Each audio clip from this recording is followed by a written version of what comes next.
ಪ್ರೀತಿಯ ವಿದ್ಯಾರ್ಥಿಗಳೇ, ಎಲ್ಲರಿಗೂ ತಲಕಾಡಿನ ವೈಭವ ಈ ಗದ್ಯ ಭಾಗದ 2ನೇ ಅವಧಿಗೆ ಹೃತ್ಪೂರ್ವಕವಾದಂತಹ ಸ್ವಾಗತ. ಮಕ್ಕಳೇ, ಕಳೆದ ತರಗತಿಯಲ್ಲಿ ನಾವು ಹಿರೇಮಲ್ಲೂರು ಈಶ್ವರನ್ರವರ ಪರಿಚಯವನ್ನು ಮಾಡಿಕೊಂಡಿದ್ವಿ. ಹಿರೇಮಲ್ಲೂರು ಈಶ್ವರನ್ರವರು 11 ಜನವರಿ 1922ರಲ್ಲಿ ಹಾವೇರಿ ಜಿಲ್ಲೆ ಶಿಗ್ಗಾಂವ್ ತಾಲೂಕಿನ ಹಿರೇಮಲ್ಲೂರಿನಲ್ಲಿ ಜನಿಸ್ತಾರೆ. ಸಮಾಜಶಾಸ್ತ್ರಜ್ಞರಾಗಿ ಅಂತಾರಾಷ್ಟ್ರೀಯ ಪುರಸ್ಕಾರವನ್ನು ಪಡೆದಂತಹ ಸಾಹಿತಿ ಇವರು. ಕೊಲ್ಲಾಪುರದಲ್ಲಿ ಕನ್ನಡ ಅಧ್ಯಾಪಕರಾಗಿ ಸೇವೆ ಸಲ್ಲಿಸಿದ್ದಾರೆ. ಇವರ ಪ್ರಮುಖ ಕೃತಿಗಳ್ಯಾವಪ್ಪ ಅಂತಂದರೆ ಕವಿ ಕಂಡ ನಾಡು, ವಿಷ ನಿಮಿಷಗಳು, ಭಾರತದ ಹಳ್ಳಿಗಳು, ವಲಸೆ ಹೋದ ಕನ್ನಡಿಗನ ಕತೆ, ಹಾಗೆಯೇ ಹಾಲಾಹಲ, ರಾಜಾರಾಣಿ ದೇಕೋ, ಶಿವನ ಬುಟ್ಟಿ, ತಾಯಿ ನೋಟ ಮುಂತಾದಂತಹ ಕೃತಿಗಳನ್ನು ಇವರು ರಚನೆ ಮಾಡಿದ್ದಾರೆ. ಪ್ರಸ್ತುತ ಹರಿಹರನ ಕೃತಿಗಳು ಒಂದು ಸಂಖ್ಯಾ ನಿರ್ಣಯ ಅನ್ನುವಂಥ ಮಹಾಪ್ರಬಂಧಕ್ಕೆ ಇವರಿಗೆ ಗೌರವ ಡಾಕ್ಟರೇಟ್ ಪುರಸ್ಕಾರ ಕೂಡ ಲಭಿಸಿದೆ. ಪ್ರಸ್ತುತ ನಿಮ್ಮ ಪಾಠ ಏನಿದೆ ಅದನ್ನು ಅವರ ಕವಿ ಕಂಡ ನಾಡು ಪ್ರವಾಸ ಕಥನದಿಂದ ಆಯ್ಕೆ ಮಾಡಿಕೊಂಡು ನಿಮಗೆ ಇಡಲಾಗಿದೆ. ಆ ಗದ್ಯ ಭಾಗವೇ ಯಾವುದು? ತಲಕಾಡಿನ ವೈಭವ.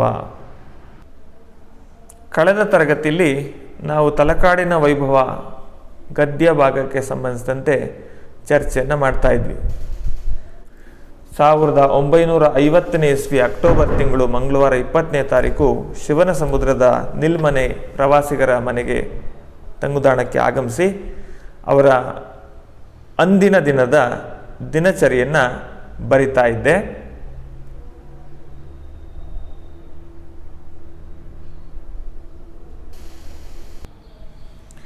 ಆಗಿನ ಸನ್ನಿವೇಶವನ್ನು ಅವರು ಹಂಚಿಕೊಂಡಿದ್ದಾರೆ.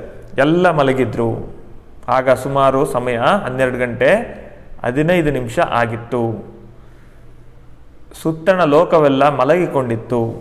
ನಾನು ಆ ತಂಗು ಮನೆಯಲ್ಲಿ ನನ್ನ ಗೆಳೆಯರು, ಕನ್ನಡದ ಯಾತ್ರಿಕರು ಎಲ್ಲ ಇದ್ವಿ. ದಿನವೆಲ್ಲ ಅಲೆದು ಅವರಿಗೆ ದಣಿವಾದದ್ರಿಂದ ಅವರೆಲ್ಲ ನಿದ್ದೆ ಹೋಗಿದ್ರು. ಶಿವನ ಸಮುದ್ರ ಅಲ್ಲಿಗೆ ಬರೋದಕ್ಕಿಂತ ಮುಂಚೆ ಶಿವನ ಸಮುದ್ರಕ್ಕಿನ್ನೇನು ಬಂದ ತಕ್ಷಣ ಆ ನಿಲ್ಮನೆಗೆ ಸ್ವಾಗತಿಸಿದಂಥವನು ಸುಬ್ರಹ್ಮಣ್ಯಂ ಅನ್ನುವಂಥ ನೌಕರ.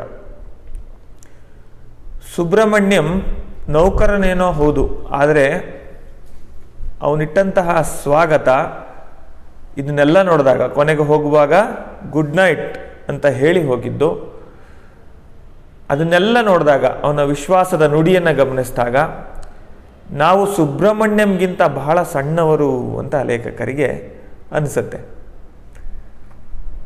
ಬರೆಯೋದಕ್ಕೆ ಶುರು ಮಾಡ್ತಾರೆ. ತಲಕಾಡನ್ನು ನೋಡಿಕೊಂಡು ಬಂದ ಅವರ ಅನುಭವಗಳನ್ನು ಹಂಚ್ಕೋತಾ ತಲಕಾಡಿನ ಇತಿಹಾಸದ ಬಣ್ಣನೆಯನ್ನು ಮಾಡ್ತಾರೆ. ಇತಿಹಾಸದ ಬಗ್ಗೆ ಮಾಹಿತಿಯನ್ನು ನಮಗೆ ಕೊಡ್ತಾರೆ. ಏನು ಮಾಹಿತಿ? ಇದು ಗಂಗರ ಇತಿಹಾಸವನ್ನು ಬಣ್ಣಿಸುವಂತಹ ಸ್ಥಳ. ಜೈನ ಧರ್ಮದ ವಿವರಣೆಯನ್ನು ನೀಡ್ತಕ್ಕಂಥ ಸ್ಥಳ. ಕನ್ನಡ ಸಾಹಿತ್ಯದ ಕಥೆಯನ್ನು ಹೇಳ್ತಕ್ಕಂಥ ಸ್ಥಳ. ಹೊಯ್ಸಳ ವಾಸ್ತುಶಿಲ್ಪದ ವಿವರಣೆಯನ್ನು ಇದು ನಮಗೆ ನೀಡುತ್ತೆ. ಎಲ್ಲಕ್ಕೂ ಮಿಗಿಲಾಗಿ ಕನ್ನಡವೇ ಧರ್ಮ, ಕನ್ನಡವೇ ಬಾಳಿನ ಪರಿಪೂರ್ಣತೆಗೆ ಸಹಕಾರಿ. ಅದಕ್ಕಾಗಿ ಹೋರಾಡಿ ಮಡಿದಂತಹ ಅನೇಕ ವೀರರ ಉಜ್ವಲ ಚರಿತ್ರೆಯನ್ನು ಅದು ನಮಗೆ ತಿಳಿಯಪಡಿಸುತ್ತೆ. ಗಂಗರ ರಾಜ್ಯ ಗಂಗವಾಡಿ ಅಂತಲೇ ಹೆಸರುವಾಸಿ ಆದಂಥದ್ದು. ಆದರೆ ಅವರ ಮೊದಲ ರಾಜಧಾನಿ ತಲಕಾಡು ಆಗಿರಲಿಲ್ಲ. ಅವರ ಮೊದಲ ರಾಜಧಾನಿ ಕೋಲಾರ ಆಗಿತ್ತು. ಸುಮಾರು 500 ಕ್ರಿಸ್ತಶಕ 500ರ ಹೊತ್ತಿಗೆ ಕೋಲಾರದಿಂದ ರಾಜಧಾನಿಯನ್ನು ತಲಕಾಡಿಗೆ ಬದಲಾಯಿಸ್ತಾನೆ. ಯಾರು? ಹರಿವರ್ಮ ಅನ್ನುವಂತಹ ರಾಜ, ಗಂಗರ ರಾಜ. ಅಲ್ಲಿಂದ ಮುಂದಕ್ಕೆ 5 ಶತಮಾನಗಳವರೆಗೆ, ಅಂದರೆ 10ನೇ ಶತಮಾನದವರೆಗೆ ಇವರ ಆಳ್ವಿಕೆ ಇರುತ್ತೆ. ಗಂಗರ ಆಳ್ವಿಕೆ ತಲಕಾಡನ್ನು ಗಂಗರು ಆಳ್ತಾರೆ.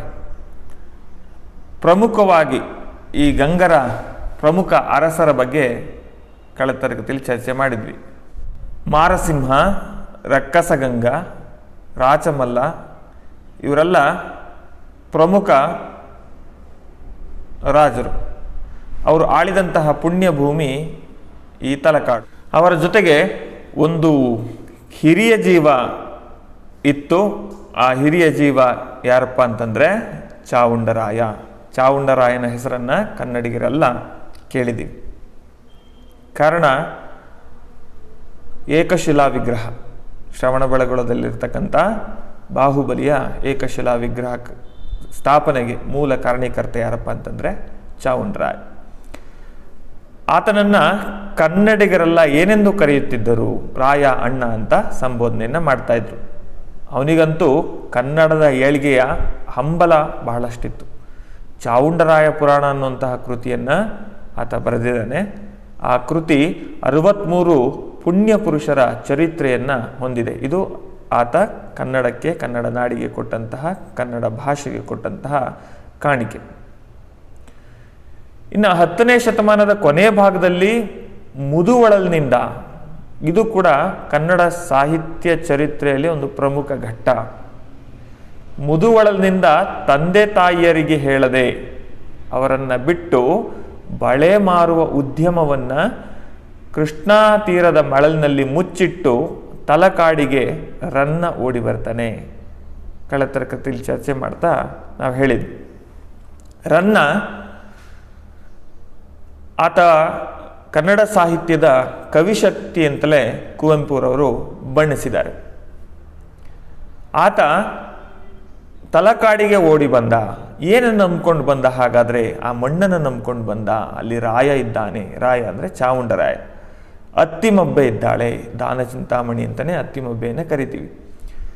ಅದರ ಜೊತೆಗೆ ರನ್ನನ ಗುರುಗಳಾದಂತಹ ಅಜಿತ ಸೇನ ಗುರುಗಳು, ಇವರನ್ನು ನಂಬಿಕೊಂಡು, ಅವರ ಶಿಷ್ಯರನ್ನು ನಂಬಿಕೊಂಡು ಆಗಮಿಸಿದಂತಹ ರನ್ನ ಈ ತಲಕಾಡಿನ ಮಣ್ಣನ್ನು ನಂದನವನವನ್ನಾಗಿಸ್ತಾ, ಏಕೆಂದರೆ ಕಲಾವಂತಿಕೆಗೆ, ಕಲಾವಿದರಿಗೆ, ಕವಿಗಳಿಗೆ, ವಿದ್ವಾಂಸರಿಗೆ ಆಶ್ರಯ ನೀಡಿದಂತಹ ನಾಡು ತಲಕಾಡು ಆಗಿತ್ತು. ಗಂಗವಾಡಿ ಹಬ್ಬಿ ಅಂದರೆ ತನ್ನ ಸಾಮ್ರಾಜ್ಯವನ್ನು ವಿಸ್ತರಿಸಿಕೊಂಡು ಕನ್ನಡದ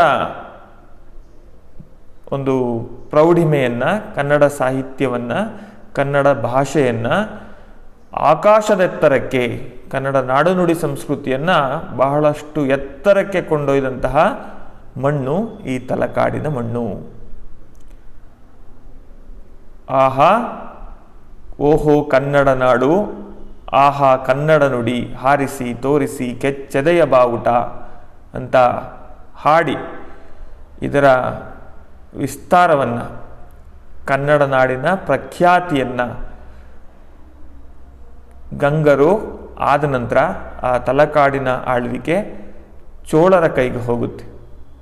ಚೋಳರು ಅದನ್ನು ಆಕ್ರಮಣವನ್ನು ಮಾಡಿ ತಲಕಾಡನ್ನು ವಶಪಡಿಸ್ಕೊಳ್ತಾರೆ. ಚೋಳರು ಆಗಮಿಸಿದ ಮೇಲೆ ಅವರು ಈ ತಲಕಾಡಿನ ಮಣ್ಣಿನಲ್ಲಿ ಗುಡಿಗೋಪುರಗಳನ್ನು ಕಟ್ಟಿಸ್ತಾರೆ.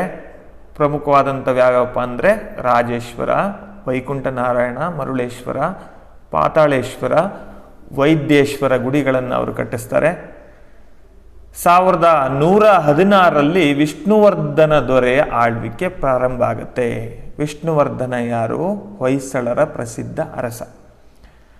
ಅವನ ಕಾರ್ಯದ ಬಗ್ಗೆ ನಾವು ಯಾರಾದರೂ ಮಾತಾಡೋದಕ್ಕಾಗತ್ತೆ ಅಂದರೆ ಅಂತಹ ಮಹಾನ್ ಆಡಳಿತಗಾರ, ವೀರ, ಪ್ರಖ್ಯಾತ ಅರಸ, ಹೊಯ್ಸಳ ಸಾಮ್ರಾಜ್ಯದ ಎಲ್ಲೆಯನ್ನು ವಿಸ್ತರಿಸಿದಂಥವ, ಹೊಯ್ಸಳರ ಹೆಸರನ್ನು ಬಾನಿನೆತ್ತರಕ್ಕೆ ಹಾರಿಸಿದಂಥವ ವಿಷ್ಣುವರ್ಧನ. ಆ ವಿಷ್ಣುವರ್ಧನನ ಕಾರ್ಯವನ್ನು ನಾವ್ಯಾರು ಬೆಟ್ ಮಾಡಿ ತೋರಿಸೋದಕ್ಕಾಗಲ್ಲ. ಅಂದರೆ ಅಷ್ಟು ಅತ್ಯುತ್ತಮ ಆಡಳಿತವನ್ನು ಹೊಯ್ಸಳ ದೊರೆ ವಿಷ್ಣುವರ್ಧನ ನೀಡಿದ.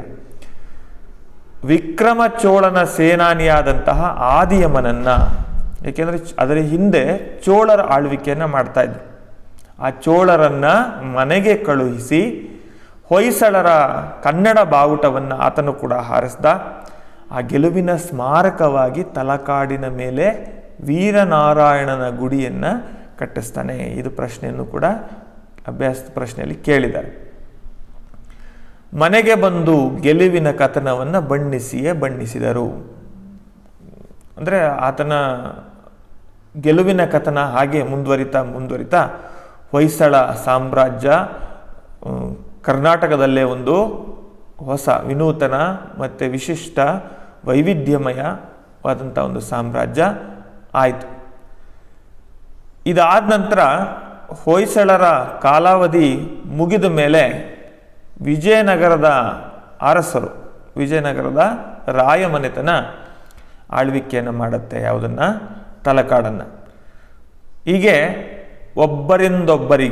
ಒಬ್ಬರಿಂದ ಮತ್ತೊಬ್ಬರು, ಮತ್ತೊಂದು ಸಾಮ್ರಾಜ್ಯ, ಹೀಗೆ ಬದಲಾಗ್ತಾ ಬರ್ತಾ ತಲಕಾಡಿಗೆ ಒಂದು ಕೆಟ್ಟ ಹೊತ್ತು ಬಂದು ಕುಳಿತ ಹಾಗಾಯಿತು. ಅದನ್ನು ತಪ್ಪಿಸೋದಕ್ಕೆ ಯಾರ ಕೈಲೂ ಸಾಧ್ಯ ಆಗಲಿಲ್ಲ ಅಂತ ಇಲ್ಲಿ ಪ್ರಸ್ತುತ ಲೇಖಕರು ಹೇಳ್ತಾರೆ. ಅದು ಏನು ಅಂತ ಕತೆ ನಿಮಗೂ ಕೂಡ ಗೊತ್ತಿದೆ. ಅಲೆಮೇಲಮ್ಮ ಅನ್ನೋಳ ಶಾಪ.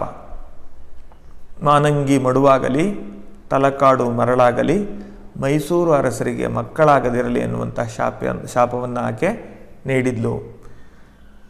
ಈ ಕಾರಣದಿಂದ ಅದೆಲ್ಲ ಮರಳಾಯಿತು ಅಂತ ಹೇಳಲಾಗುತ್ತೆ. ಒಟ್ಟಿನಲ್ಲಿ ಒಂದು ಕೆಟ್ಟ ಹೊತ್ತು ತಲಕಾಡನ್ನು ಕಾಡಿಸ್ತು. ತಮ್ಮ ಅನುಭವಗಳನ್ನು ಮುಂದುವರಿಸ್ತಾ ನಾ ಮುಂದೆ ನೀ ಮುಂದೆ ಎಂದು ತಲಕಾಡಿನ ಕಡೆಗೆ ಪ್ರವಾಸಿಗರನ್ನು ಹೊತ್ತೊಯ್ತಾ, ಅಂದರೆ ಲೇಖಕರು ಬಂದಂಥ ವಾಹನ, 2 ಮೋಟಾರ್ ಗಾಡಿ ಓಡ್ತಾ ಇದ್ದಾಗ ಆ ಲೇಖಕರ ಕಣ್ಣಿನ ಮುಂದೆ ತಲಕಾಡಿನ ಮೇಲೆ ವೈಭವದಿಂದ ರಾಜ್ಯವಾಳಿದಂತಹ ಅನೇಕ ಸಾಮ್ರಾಜ್ಯಗಳ ನೆನಪುಗಳು ಹೇಗೆ ಮರುಕಳಿಸಿದ್ವಪ್ಪ ಅಂತಂದರೆ, ಹಕ್ಕಿಯಂತೆ ಚಲಿಸಿ, ಪಕ್ಷಿ ಹೇಗೆ ವೇಗವಾಗಿ ಹಾರೋಗುತ್ತೋ ಹಾಗೆ ಒಂದು ಸಾರಿ ಕಣ್ಣು ಮುಂದೆ ಮಿಂಚಿ ಮರೆಯಾದಂತೆ, ಪಾತರಗಿತ್ತಿಯಂತೆ ಕುಣಿದು. ಪಾತರಗಿತ್ತಿ ಅಂದರೆ ಚಿಟ್ಟೆನೂ ಹಾಗೆ ತಾನೆ, ನಮ್ಮ ಕಣ್ಮುಂದೆ ಇರುತ್ತೆ, ಸ್ವಲ್ಪ ಹೊತ್ತಿಗೆ ಮತ್ತೆ ಅದು ಆರ್ತಾ ಮಾಯವಾಗಿ ಹೋಗುತ್ತೆ. ಹಾಗೆಯೇ ಮೃಗಜಲದಂತೆ ಮಾಯವಾಯಿತು.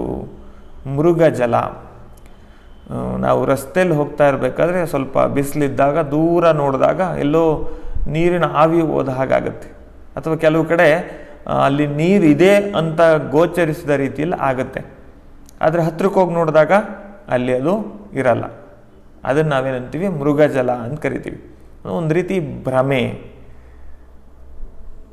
ಭ್ರಮೆ ರೀತಿಯಲ್ಲಿ ಅಲ್ಲಿ ನೀರಿದೆ ಅಂತ ಭಾಸ ಆಗುತ್ತೆ. ಹಾಗೆಯೇ ಪ್ರಾಣಿಗಳು ಕೂಡ ಅದನ್ನು ನೀರು ಅಂತಲೇ ಭಾವಿಸಿ ಓಡಿ ಹೋಗ್ತವೆ, ಅಲ್ಲಿ ನೋಡಿದಾಗ ಅದು ಮಾಯ ಆಗಿರುತ್ತೆ. ಹಾಗೆ ಈ ತಲಕಾಡನ್ನು ಆಳಿದಂತಹ ಅನೇಕ ಸಾಮ್ರಾಜ್ಯಗಳ ವೈಭವ ಕಣ್ಮುಂದೆ ಮಿಂಚಿ ಮರೆಯಾಗಿ ಹೋಯಿತು ನಾನಲ್ಲಿ ವಾಹನಗಳಲ್ಲಿ ಸಂಚರಿಸ್ತಾ ಇರಬೇಕಾದ್ರೆ ಅಂತ ಲೇಖಕರಲ್ಲಿ ಪ್ರಸ್ತುತ ಹೇಳಿದ್ದಾರೆ. ಇನ್ನು ಕೀರ್ತಿನಾರಾಯಣ ದೇಗುಲಕ್ಕೆ ಆಗಮಿಸಿದಾಗ, ಈ ಕೀರ್ತಿನಾರಾಯಣ ದೇಗುಲ ಕ್ರಿಸ್ತ ಶಕಾಬ್ದ 1117ನೇ ವರ್ಷದಲ್ಲಿ ವಿಷ್ಣುವರ್ಧನ ತಲಕಾಡಿನ ವಿಜಯದ ಸಂಕೇತವಾಗಿ ಈ ವೀರನಾರಾಯಣ ಅನ್ನುವಂತಹ ಗುಡಿಯನ್ನು ಆತ ಕಟ್ಟಿಸಿದ್ದ. ಅದಾದ ನಂತರ ಅಲ್ಲಿಂದ ಸ್ವಲ್ಪ ದೂರ, ಅಂದರೆ 150 ಗಜದ ಅಂತರದಲ್ಲಿ ಕೀರ್ತಿನಾರಾಯಣನ ದೇವಸ್ಥಾನ ಇದೆ. ಇನ್ನೊಂದು ಸ್ವಲ್ಪ ಅಂತರದಲ್ಲಿ ವೈದ್ಯೇಶ್ವರ ದೇವಸ್ಥಾನ ಇದೆ.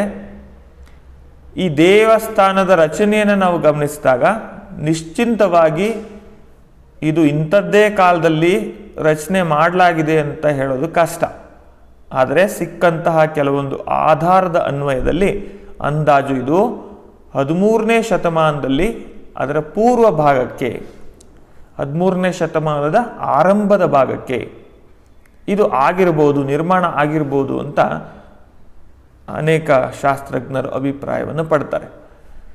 ಈ ಶಿಲ್ಪದ ನಿರ್ಮಾಣದಲ್ಲಿ ಅವರು ತೋರಿಸಿರುವಂತಹ ವಿಶಿಷ್ಟ ರೂಪದ ಕಲಾಕೃತಿಗಳು, ವಿಶಿಷ್ಟ ರೂಪದ ಅವರ ಕಟ್ಟಡ ರಚನೆಯ ಶೈಲಿ, ಅವರು ಬಳಸಿರುವಂತಹ ಸಾಮಗ್ರಿಗಳು, ಇದೆಲ್ಲವನ್ನು ಗಮನಿಸಿದಾಗ ಅದೇ ಶತಮಾನದ ಆಸುಪಾಸು ಅಂತ ನಾವು ಅಂದ್ಕೋಬಹುದು. ಅಂದರೆ ಅವು ಯಾವ ದೇವಸ್ಥಾನಗಳ ಹೋಲಿಕೆ ಆ ಶತಮಾನದಲ್ಲಿ ರಚನೆಯಾದಂಥ ಮತ್ಯಾವ ದೇವಸ್ಥಾನಗಳ ಹೋಲಿಕೆಗೆ ನಮಗೆ ಸಿಗ್ತವೆ ಅಂತ ನೋಡಿದಾಗ ಶೃಂಗೇರಿಯ ವಿದ್ಯಾಶಂಕರ ದೇಗುಲ, ಹಂಪಿಯ ಹಜಾರಾರಾಮನ ಗುಡಿ, ತಾಡಪತ್ರಿಯ ಲೇಪಾಕ್ಷಿ ಮಂದಿರ ಮತ್ತು ತಲಕಾಡಿನ ವೈದ್ಯೇಶ್ವರ ದೇವಾಲಯ ಏನಿದೆ, ಈ ದೇವಾಲಯಕ್ಕೆ ಸರಿ ಹೊಂದುವಂತಹ ದೇವಾಲಯಗಳು ಅವು. ಅಂದರೆ ಅವುಗಳ ಕಾಲ ಮತ್ತು ಇವುಗಳ ಕಾಲ ಒಂದೇ ಅಂತ ಭಾವಿಸಿ 13ನೇ ಶತಮಾನದ ಪೂರ್ವ ಭಾಗ ಅಂತ ಅನೇಕರು ಹೇಳ್ತಾರೆ. ಇದೇ ರೀತಿ ಚಲಿಸ್ತಾ ಪ್ರವಾಸವನ್ನು ಮಾಡ್ತಾ ಅಲ್ಲಿರುವಂತಹ ದೇವಸ್ಥಾನಗಳನ್ನು ನೋಡ್ತಾ ಸಂಜೆ ಆಗಲೇ ಬರ್ತಾ ಇತ್ತು. ಕಪ್ಪು ಪರದೆ ಇಳೆಯ ಮೇಲೆ ರಭಸದಿಂದ ಇಳಿಯುತ್ತಲಿದ್ದಿತು. ಒಂದು ಹೋಲಿಕೆ ಇದೆ. ಅಂದರೆ ಕತ್ತಲಾಗ್ತಾ ಬರ್ತಾ ಇತ್ತು. ಸಂಜೆ ಆಗೋದು ಅಂದರೆ ಇನ್ನೇನು ಕತ್ತಲಿಗೆ ಆರಂಭ ಅಂತ, ಕತ್ತಲಾಗುವ ಆರಂಭ, ರಾತ್ರಿ ವೇಳೆ ಆರಂಭವಾಗುವಂಥ ಸಂಕೇತ ಅದು. ಅದಕ್ಕೆ ಕಪ್ಪು ಪರದೆ ಇಳೆಯ ಮೇಲೆ ರಭಸದಿಂದ ಇಳಿಯುತ್ತಲಿದ್ದಿತು ಅಂತ ಹೋಲಿಕೆಯನ್ನು ಇಲ್ಲಿ ಲೇಖಕರು ಕೊಟ್ಟಿದ್ದಾರೆ.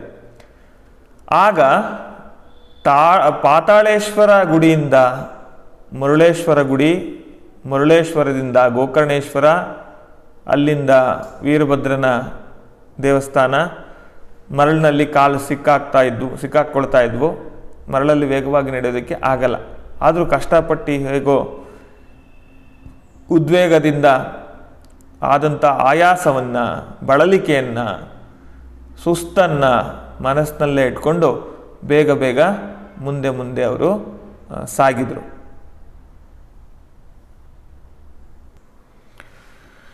ಹೀಗೆ ತಮ್ಮ ಪ್ರವಾಸದ ದಿನಗಳನ್ನು ಮುಂದುವರಿಸ್ತಾ 3 ಮೈಲುಗಳ ಆಚೆ,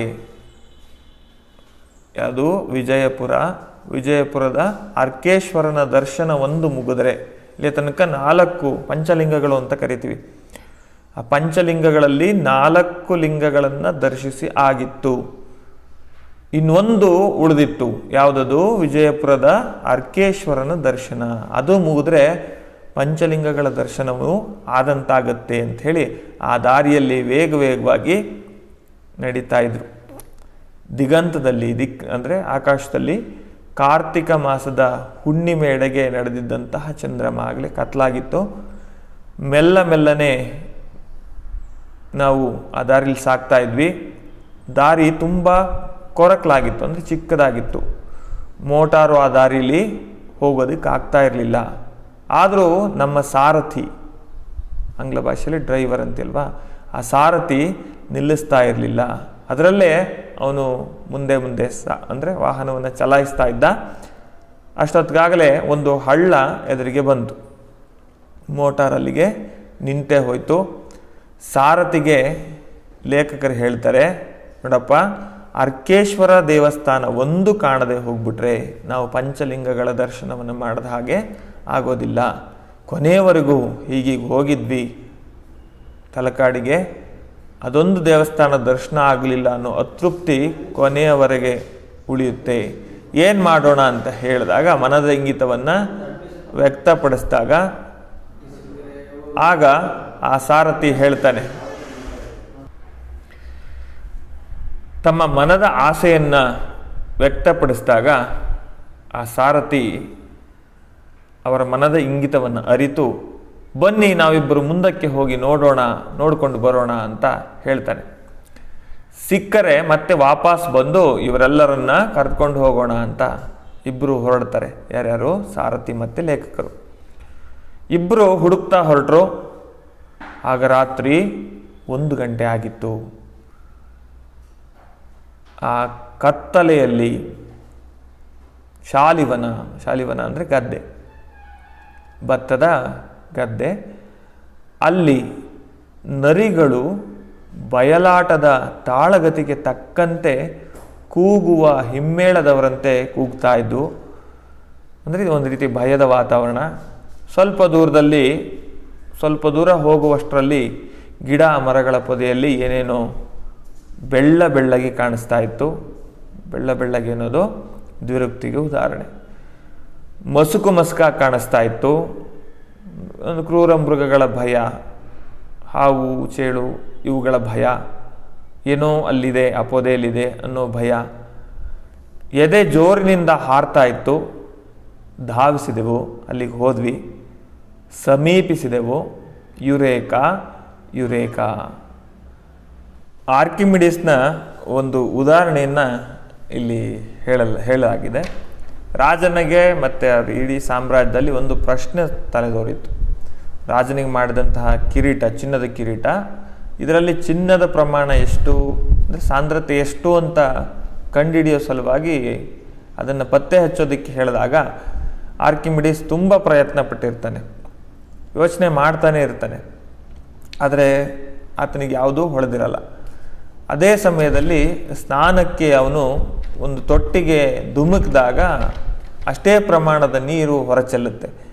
ಇದರಿಂದ ಅಂದರೆ ಸಾಂದ್ರತೆ ಮಟ್ಟವನ್ನು ಕಂಡುಹಿಡಿಬೋದು ಅಂತ ಅವನಿಗೇನೋ ಹೊಳೆದು ತಕ್ಷಣ ಅವನು ಅಲ್ಲಿಂದಲೇ ಬೊಬ್ಬೆ ಇಡ್ತಾ ಓಡಿ ಹೋಗ್ತಾನೆ, ನನಗೆ ಸಿಕ್ತು ಅಂತ, ಯುರೇಕಾ ಯುರೇಕಾ ಅಂತ. ಹಾಗೆ ಅದನ್ನೇ ಇಲ್ಲಿ ಪ್ರಸ್ತಾಪ ಮಾಡಿದ್ದಾರೆ. ಅವರು ಹುಡುಕ್ತಿದ್ದಂತಹ ಗುಡಿ ಸಿಕ್ತು ಅಂತ. ಯುರೇಕಾ ಯುರೇಕಾ, ನಾವು ಆ ಗುಡಿಗೆ ಬಂದ್ವಿ, ಧಾವಿಸಿದ್ವಿ ಅಂತ ಆತ ಇಲ್ಲಿ ಆ ಖುಷಿಯಿಂದ ಲೇಖಕರು ಯುರೇಕಾ ಯುರೇಕಾ ಅಂತ ಕೂಗ್ತಾ ಮುಂದೆ ಮುಂದೆ ಸಾಗ್ತಾರೆ. ಅವರಿಗೆ ಗುಡಿ ಸಿಕ್ಕಂತಹ ಆನಂದ ಗಟ್ಟಿಯಾಗಿ ಇವು ಹುಡುಕ್ತಾ ಬಂದಂಥವ್ರು ಇವರಿಬ್ಬರು, ಚಾಲಕ ಮತ್ತು ಲೇಖಕರು, ಅಂದರೆ ಸಾರಥಿ ಮತ್ತು ಲೇಖಕರು. ಇನ್ನು ಬಾಕಿಯವರಿಗೆಲ್ಲ ಕೇಳಿಸ್ಬೇಕಲ್ಲ, ಅವ್ರ ಜೊತೆಗೆ ಬಂದಂಥ ಸ್ನೇಹಿತರಿಗೆ ಕೇಳಿಸ್ಬೇಕಲ್ಲ. ಚೀರು ಧ್ವನಿಯಿಂದ ಗಟ್ಟಿಯಾಗಿ ಕೂಗ್ತಾರೆ, ಬರ್ರೋ ಗುಡಿ ಸಿಕ್ಕಿತು, ಬರ್ರೋ ದೇವಾಲಯ ದೊರಕಿತು ಅಂತ ಕೂಗ್ಕೊಳ್ತಾರೆ. ಇವರೆಲ್ಲ ಬರ್ತಾರೆ, ಬಂದು ನೋಡ್ತಾರೆ. ಯಾವ ದೇವಸ್ಥಾನವನ್ನು? ಅರ್ಕೇಶ್ವರ ದೇವಸ್ಥಾನವನ್ನು. ಅರ್ಕೇಶ್ವರ ಲಿಂಗ ತಲಕಾಡಿನ ಪಂಚಲಿಂಗಕ್ಕೆ ಸೇರಿದಂತಹ ದೇವಸ್ಥಾನ. ಗೋಕರ್ಣ ತೀರ್ಥದಲ್ಲಿ ಸ್ನಾನ ಮಾಡಿ 5 ಲಿಂಗಗಳನ್ನು ಪ್ರದರ್ಶಿಸಿ, ಅಂದರೆ ದರ್ಶನ ಮಾಡಿ ಅದನ್ನು ಪೂರೈಸಿದ್ದೇ ಆದರೆ ಎಂತಹ ಭಕ್ತನಿಗೂ ಮುಕ್ತಿ ದೊರಕುತ್ತೆ ಅನ್ನೋ ನಂಬಿಕೆ, ಪ್ರತೀತಿ ಇದೆ, ಪುರಾಣ ಕಥೆಗಳಲ್ಲಿ ಇದೆ. ಆದ್ದರಿಂದ ಅವರಿಗೆ ತುಂಬ ಆನಂದ ಆಯಿತು. 4 ದೇವಾಲಯಗಳ ಜೊತೆಗೆ ಇದು ಕೂಡ ಸಿಕ್ತಲ್ಲ, ಪಂಚಲಿಂಗಗಳ ದರ್ಶನವಾಯ್ತಲ್ಲ ಅಂತ. ಅಲ್ಲಿಗೆ ಆ ದಿನ ಮುಗೀತು. ರಾತ್ರಿ ಅಷ್ಟೆಲ್ಲ ಕಷ್ಟಪಟ್ಟು ಅರ್ಕೇಶ್ವರ ದೇವಸ್ಥಾನವನ್ನು ಅವರು ನೋಡಿದರು. ಮುಂದಿನ ದಿನ ಮಧ್ಯಾಹ್ನ ಆಗಿತ್ತು, ಬಿಸಿಲು, ಸೂರ್ಯ ಬಾನಿನ ನಡುನೆತ್ತಿಯಲ್ಲಿದ್ದ, ಅಂದರೆ ನಡು ಭಾಗದಲ್ಲಿದ್ದ, ಮಠ ಮಧ್ಯಾಹ್ನ ಅಂತೀವಲ್ವ. ಆಚೆಗೆ ಪಡುವಣ ಪಶ್ಚಿಮ ದಿಕ್ಕು, ಅದು ತಿರುಗಿ ಸೂರ್ಯ 2 ತಾಸಾಗಿತ್ತು. ಅಂದರೆ ಆಗಲೇ 12 ಗಂಟೆ ತಡಾದಿತ್ತು. ತಡಾದು ಅಂದರೆ ಅದಕ್ಕಿಂತ ಮುಂದೆ ಹೋಗಿತ್ತು ಸಮಯ. ಅವರು ಆಗ ಹೊಯ್ಸಳರ ನಾಡಿನಲ್ಲಿ, ಅಂದರೆ ಈಗ ತಲಕಾಡನ್ನು ಬಿಟ್ಟು ಮುಂದೆ ಅವರು ಸಾಗ್ತಾ ಇದ್ದಾರೆ. ಎಲ್ಲಿಗೆ ಬಂದಿದ್ದಾರೆ? ಹೊಯ್ಸಳರ ನಾಡು. ಹೊಯ್ಸಳರ ನಾಡು ಯಾವುದು? ಹಾಸನ ಜಿಲ್ಲೆ ಸುತ್ತಮುತ್ತ ಬರತಕ್ಕಂಥ ನಾಡು. ಬೇಲೂರು, ಹಳೆಬೀಡು, ಇದೆಲ್ಲ ಹೊಯ್ಸಳರ ನಾಡು. ಆ ಕಡೆ ಸಂಚಾರವನ್ನು ಮಾಡ್ತಾ ಇದ್ದೀವಿ. ಕಪಿಲಾ ನದಿಯನ್ನು ಆ ಕಡೆ ಬಿಟ್ಟು ಉತ್ತರಾಭಿಮುಖವಾಗಿ ನಾವು ಹೋಗ್ತಾ ಇದ್ದೀವಿ. ಹೊಯ್ಸಳ ಬಲ್ಲಾಳರ ಅಭಿಮಾನದ ಕಲಾ ಸಂಪದವಾಗಿ ನಿಂತಿರುವ ಅನರ್ಘ್ಯ ವಾಸ್ತುಶಿಲ್ಪ ಕಲಾರತ್ನವೊಂದನ್ನು ನಾವು ಕಾಣೋದಕ್ಕೋಸ್ಕರ ಹೋಗ್ತಾ ಇದ್ದೀವಿ. ಅದೇ ಯಾವುದು? ಸೋಮನಾಥ ದೇವಾಲಯ. ಸೋಮನಾಥ ದೇವಾಲಯದ ವೈಶಿಷ್ಟ್ಯವೇ ಬೇರೆ. ಅದನ್ನು ಮುಂದೆ ಲೇಖಕರು ಹೇಳ್ತಾರೆ. ಬೇಲೂರು ಹಳೆಬೀಡಿನ ದೇವಸ್ಥಾನಗಳ ವೈಶಿಷ್ಟ್ಯನೇ ಬೇರೆ, ಅವುಗಳದೇ ಆದಂಥ ವೈಶಿಷ್ಟ್ಯತೆಯನ್ನು ನಾವು ಹೊಂದಿದ್ದಾರೆ. ಸೋಮನಾಥ ದೇವಾಲಯ ಕೂಡ ಸೂಕ್ಷ್ಮ ಕೆತ್ತನೆಗೆ, 1 ಇಂಚು ಖಾಲಿ ಇಲ್ಲದಂತೆ ಕೆತ್ತಿರುವಂಥ ಒಂದು ಮನೋಜ್ಞವಾದಂಥ ದೇವಸ್ಥಾನ. ಅದನ್ನು ನಿರ್ಮಿಸಿದಂಥವರು ಹೊಯ್ಸಳರು. ಹೊಯ್ಸಳ ಬಲ್ಲಾಳರು ಕನ್ನಡದ ಕುಲದ ದೀಪಕರು. ಕುಲದೀವಿಗೆಯನ್ನು ಹಚ್ಚಿ ಕನ್ನಡ ನಾಡಿಗೆ ಬೆಳಕನ್ನು ನೀಡಿದಂಥವರು. ಕ್ರಿಸ್ತ ಶಕಾಬ್ದ 1000 ಇಸ್ವಿಯಿಂದ 1300 ಇಸ್ವಿಯವರೆಗೆ ಸುಮಾರು 300 ವರ್ಷಗಳ ಪರ್ಯಂತ ಕನ್ನಡದ ನಂದದ ದೀಪವನ್ನು, ನಂದಾದೇವಿಗೆಯನ್ನು ಹಚ್ಚಿ ನಾಡು ನುಡಿಯನ್ನು ಸಂರಕ್ಷಿಸುವಂಥ ಕೆಲಸವನ್ನು ಇವರು ಮಾಡಿದ್ದಾರೆ. ಹೊಯ್ಸಳರ ಮೂಲ ಪುರುಷನ ಹೆಸರು ಸಳ. ಸಳ ಅನ್ನೋನು ಈಗ ಚಿಕ್ಕಮಗಳೂರು ಜಿಲ್ಲೆಗೆ ಸೇರುವಂಥ ಮೂಡಿಗೆರೆ ತಾಲೂಕಿನ ಸೊಸೆ ಊರು ಅನ್ನೋ ಸ್ಥಳದಲ್ಲಿ ಆತ ಜನಿಸ್ತಾನೆ. ಅದರ ಜನ್ಮಸ್ಥಳ ಅದು. ಆಗಿನ ಸೊಸೆ ಊರಿಗೆ ಇವತ್ತು ಅಂಗಡಿ ಅಂತ ನಾಮಕರಣ ಮಾಡಲಾಗಿದೆ. ಒಂದು ದಿನ ಏನಾಯಿತು, ಸಳ ಅಂತ ಯಾತಕ್ಕೆ ಬಂತು, ಅದು ಹೊಯ್ಸಳ ಯಾಕಾಯಿತು ಸಳನ ಹೆಸರು ಅನ್ನೋದಕ್ಕೆ ಒಂದು ಸನ್ನಿವೇಶವನ್ನು ನೀಡಲಾಗಿದೆ. ಪ್ರತಿದಿನದಂತೆ ವಾಸಂತಿಕಾ ದೇವಸ್ಥಾನದ ಹತ್ರ ಸ್ಥಳ ಪೂಜೆಗೆ ಅಂತ ಹೋಗಿರ್ತಾನೆ. ಆಗ ಆ ಸ್ಥಳದಲ್ಲಿ ಆತನ ಗುರುಗಳಾದಂತಹ ಸುದತ್ತ ಮುನಿಗಳು ತಮ್ಮ ಶಿಷ್ಯರಿಗೆ ಉಪದೇಶವನ್ನು ಮಾಡ್ತಾ ಇರ್ತಾರೆ. ಈ ಸಂದರ್ಭದಲ್ಲಿ ಶಿಷ್ಯನಾದಂತಹ ಸಳನು ಕೂಡ ಅವರ ಉಪದೇಶವನ್ನು ಕೇಳ್ತಾ ಕುಳಿತುಕೊಂಡಿರ್ತಾನೆ. ಆ ಸಂದರ್ಭದಲ್ಲಿ ಒಂದು ಹುಲಿ ಅವನ ಎದುರುಗಡೆ ಅಂದರೆ ಆ ಜಾಗಕ್ಕೆ ಜಿಗಿದು ಬರುತ್ತೆ. ಎಲ್ಲ ಅಲ್ಲಿದ್ದಂತಹ ಜನರು, ಸುದತ್ತ ಮುನಿಗಳ ಶಿಷ್ಯರು ಎಲ್ಲರೂ ದಿಕ್ಕಾಪಾಲಾಗಿ ಓಡ್ತಾ ಇರ್ತಾರೆ. ಆಪತ್ತು ಬಂದ ಹಾಗಾಗುತ್ತೆ. ಆಗ ಸುದತ್ತ ಮುನಿಗಳು ತಮ್ಮ ಕೈಯಲ್ಲಿದ್ದಂತಹ ಒಂದು ಬೆತ್ತವನ್ನು ಸಳನೆಡೆಗೆ ಬಿಸಾಕ್ತಾರೆ. ಸಳನೆಡೆಗೆ ಬಿಸಾಕಿ ಅವನಿಗೆ ಒಂದು ಆದೇಶವನ್ನು ಕೊಡ್ತಾರೆ. ಸಳ ಹೊಯ್, ಹೊಯ್ ಅಂದರೆ ಹೊಡೆ, ಹೊಡೆ ಸಳ, ಸಳ ಅದನ್ನು ಹೊಡೆ ಅನ್ನೋ ಆದೇಶವನ್ನು ಅವರು ನೀಡ್ತಾರೆ. ಆಗ ಸಳ ಕೂಡಲೇ ಹುಲಿಗೆ ಹೋಗಿ ಅಭಿಮುಖವಾಗಿ ಹೋರಾಟವನ್ನು ನಡೆಸ್ತಾನೆ. ಅದರ ಗಂಟಲಲ್ಲಿ ಖಡ್ಗವನ್ನು ತುರುಕ್ತಾನೆ. ಆ ಹುಲಿಯನ್ನು ಆತ ಹೊಯ್ದು ಕೊಂದು ಹಾಕ್ತಾನೆ. ಅಲ್ಲಿಂದ ಮುಂದಕ್ಕೆ ಆ ಮುನಿಗಳು ಅವನಿಗೆ ಒಂದು ಆದೇಶವನ್ನು ಕೊಡ್ತಾರೆ. ನೀನು ಹೊಯ್ಸಳ ಅನ್ನೋ ಹೆಸರಿನಲ್ಲಿ ಒಂದು ಮನೆತನವನ್ನು ನಿರ್ಮಿಸು, ರಾಜಮನೆತನವನ್ನು ನಿರ್ಮಿಸು ಅಂತ. ಅಲ್ಲಿಂದ ಮುಂದೆ ಹೊಯ್ಸಳ ಒಂದು ರಾಜಮನೆತನವನ್ನು ನಿರ್ಮಿಸ್ತಾನೆ. ಅಲ್ಲಿಂದ ಮುಂದೆ ಒಂದು ರಾಜಮನೆತನ ಮುಂದುವರಿಯುತ್ತೆ. ಆ ರಾಜಮನೆತನಕ್ಕೆ ಹೊಯ್ಸಳ ರಾಜಮನೆತನ ಅಂತ ಹೆಸರು ಬರುತ್ತೆ. ಕನ್ನಡ ನಾಡಿನ ಒಂದು ಶ್ರೇಷ್ಠ ರಾಜಮನೆತನಗಳಲ್ಲಿ ಹೊಯ್ಸಳ ರಾಜಮನೆತನ ಕೂಡ ಪ್ರಮುಖವಾದದ್ದು. ಇಷ್ಟೆಲ್ಲವನ್ನು ವೀಕ್ಷಿಸ್ತಾರೆ ಲೇಖಕರು ಮತ್ತು ಅವರ ಸ್ನೇಹಿತರು, ಎಲ್ಲದನ್ನು ಗಮನಿಸ್ತಾರೆ. ಮುಂದೆ ನಾವು ತಿಳ್ಕೋಬೇಕಾದಂಥ ವಿಷಯ ಏನು ಈ ಪಾಠದಲ್ಲಿ? ಇಷ್ಟೆಲ್ಲ ಚರ್ಚೆ ಮಾಡಿದಾಗ ನಮ್ಮ ಕನ್ನಡ ನಾಡಿನಲ್ಲಿ ಇಂಥ ಅದೆಷ್ಟೋ ಖ್ಯಾತ ದೇವಾಲಯಗಳಿದ್ದಾವೆ. ಕಲಾ ಶ್ರೀಮಂತಿಕೆಯನ್ನು, ವಾಸ್ತುಶಿಲ್ಪದ ಶ್ರೀಮಂತಿಕೆಯನ್ನು ಹೊಂದಿರತಕ್ಕಂಥ ನಾಡು. ಪ್ರಕೃತಿಯಲ್ಲಾಗಿರಲಿ, ವಾಸ್ತುಶಿಲ್ಪದಲ್ಲಾಗಿರಲಿ, ಸೌಂದರ್ಯದಲ್ಲಾಗಿರಲಿ, ತಂತ್ರಜ್ಞಾನದಲ್ಲಾಗಿರಲಿ, ಪ್ರತಿಯೊಂದರಲ್ಲೂ ತನ್ನದೇ ಆದಂತಹ ವಿಶಿಷ್ಟತೆಯನ್ನು ಹೊಂದಿರತಕ್ಕಂಥ ನಾಡು ನಮ್ಮ ಈ ಕರುನಾಡು. ಈ ಕರುನಾಡಿನಲ್ಲಿ, ಕನ್ನಡ ನಾಡಿನಲ್ಲಿ ಅನೇಕ ದೇವಸ್ಥಾನಗಳಿದ್ದಾವೆ. ಇವು ಕೇವಲ ಕರ್ನಾಟಕದ ಮಾತ್ರವಲ್ಲ, ಇಡೀ ರಾಷ್ಟ್ರದ ಚರಿತ್ರೆಯ ಹೆಗ್ಗುರುತು ಅಂತಲೇ ಇವನ್ನು ಕರೆಯಲಾಗುತ್ತೆ. ಇಂತಹ ದೇಗುಲಗಳನ್ನು ನಾವು ಉಳಿಸುವ ಪ್ರಯತ್ನ ನಮ್ಮದಾಗಬೇಕು. ಉಳಿಸ್ತಕ್ಕಂಥ ಜವಾಬ್ದಾರಿ ನಮ್ಮದಾಗಬೇಕು. ಇವುಗಳನ್ನು ಅಧ್ಯಯನ ನಡೆಸೋದ್ರಿಂದ, ಇವುಗಳನ್ನು ಅಭ್ಯಾಸ ಮಾಡೋದ್ರಿಂದ ನಮ್ಮ ಬದುಕು ಕೂಡ ನಯವಾಗುತ್ತೆ. ಅನೇಕ ಜನ ಪ್ರವಾಸಿಗರು, ವಿದೇಶಿಗರೆಲ್ಲ ಬಂದು ನಮ್ಮ ಸಂಸ್ಕೃತಿ, ವಾಸ್ತುಶಿಲ್ಪವನ್ನು, ನಮ್ಮ ಕಲೆಯನ್ನು, ತಮ್ಮ ಚಿತ್ರಗಳನ್ನು ಸೆರೆ ಹಿಡ್ಕೊಂಡು ಹೋಗ್ತಾರೆ. ಅವರಿಗೆ ಹೊಸತನ ಬೇಕು, ಅವರಿಗೆ ವೈಶಿಷ್ಟ್ಯತೆ ಬೇಕು. ಆದರೆ ನಮ್ಮ ಕಣ್ಮುಂದೆನೇ ಇದೆ, ಆದರೆ ನಾವು ಅದಕ್ಕೆ ಯಾವುದೇ ರೀತಿಯ ಪ್ರಾಮುಖ್ಯತೆಯನ್ನು ನೀಡ್ತಾ ಇಲ್ಲ. ಹಾಗಾಗಬಾರ್ದು. ನಮ್ಮ ರಾಷ್ಟ್ರದ ಚರಿತ್ರೆಯ ಹೆಗ್ಗುರುತು ಅಂತಲೇ ದೇವಸ್ಥಾನಗಳನ್ನು ನಾವು ಕರಿತೀವಿ, ದೇಗುಲಗಳನ್ನು ಕರಿತೀವಿ. ನಮ್ಮ ಬದುಕು ನಿರ್ಮಲವಾಗಬೇಕು ಅಂದರೆ ಇಂಥ ದೇವಾಲಯಗಳಲ್ಲಿ ನಮ್ಮ ಹಿಂದಿನ ಸಾಮ್ರಾಜ್ಯಗಳ ಅಥವಾ ನಮ್ಮ ಹಿಂದಿನವರು ನಿರ್ಮಿಸಿರ್ತಕ್ಕಂಥ ಈ ವಾಸ್ತುಶಿಲ್ಪದ ವಿವರಣೆಯನ್ನು ಅಂದರೆ ಅದರ ಮಾಹಿತಿಯನ್ನು ತಿಳ್ಕೊಂಡಷ್ಟು ನಮ್ಮ ಬದುಕು ಹಸನ ಆಗ್ತಾ ಹೋಗುತ್ತೆ, ನಿರ್ಮಲವಾಗ್ತಾ ಹೋಗುತ್ತೆ.